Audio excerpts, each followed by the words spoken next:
Hello everyone, I'm Jordan, the social media manager here at Social Bakers, and this is my crash course on the best time to post. Reaching your audience takes precise planning and research. Each platform requires a different approach to make sure that your content gets seen. And creating content is hard work, so you want to make sure the maximum number of people see it. Here are some questions that you should consider when you're posting across any channel. 1. What is the time zone of your audience? It's important to identify how scheduling works for your time zone so you can better allocate your time and energy towards the right audiences. This can be especially tricky if your company doesn't have allocated regional pages, but uses one official account to post global content. It can become even messier when you're posting targeted content from that official account to each specific region. To keep organized, it's best to update a content calendar so you can clearly see the order of when your scheduled posts are supposed to go out. Number 2, which audience is the content intended for? You know your audiences more than anyone, and each platform attracts a different community with different content preferences. While your LinkedIn audience could be made up of potential or current employees, your Instagram audience could be made up of your #1 fans. It goes without saying that the more engagement you get, the more visibility you have.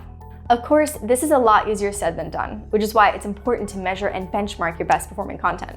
This will help fuel your brainstorming sessions so that you can create even more content of what your audience already loves. 3. When are your audiences the most active? Having a larger audience doesn't necessarily mean you'll get higher engagement. Luckily, there are resources in both native and third-party tools that can help you zero in on when your audiences are active the most. With these overviews, you can see exactly which day of the week and times your audience is engaging with your content, or when they're even online. It's important to note that the degree to which this information is available differs from platform to platform. For example, while this information can easily be found on Instagram and Facebook, it's not always obvious for LinkedIn. Nevertheless, you should still get a benchmark by publishing at different times and seeing where you get the most activity.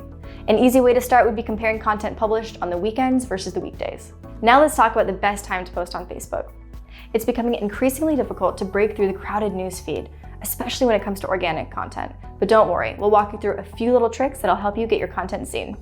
On Facebook, you can access when your fans are online by going to your page in Business Manager, clicking Insights, and then clicking Posts. Data like this will appear, showing you when your fans are online most, followed by a daily breakdown. According to this data set, our audience is mostly active at 8 a.m. Pacific time, as opposed to evening hours. But if you really want to experiment, you can always A/B test. To do this, simply post the exact same content at different times and monitor the performance. While this may be a bit more time-consuming, there are third-party tools like Social Bakers, which can make this process smooth. Rather than go through multiple steps via Business Manager, you can get suggested publishing times the minute you schedule your post. On Instagram, you can access this information in Creator Studio. Once you're there, select the Instagram logo, click Insights, and select Audience. Here you can see when your Instagram audience is most active, with the ability to filter by day or hour. We can already see that the results differ from our Facebook findings. While Facebook audience is more active in the morning hours, Instagram is usually most active in the evenings. Understanding audience behavior is key to knowing when you should post on your different channels. Remember, audience behavior can always change over time or seasonally, so it's always good to check in periodically and run quick tests to see what's working. And that wraps up our quick session. I hope you're one step closer to publishing your content at the perfect time every time.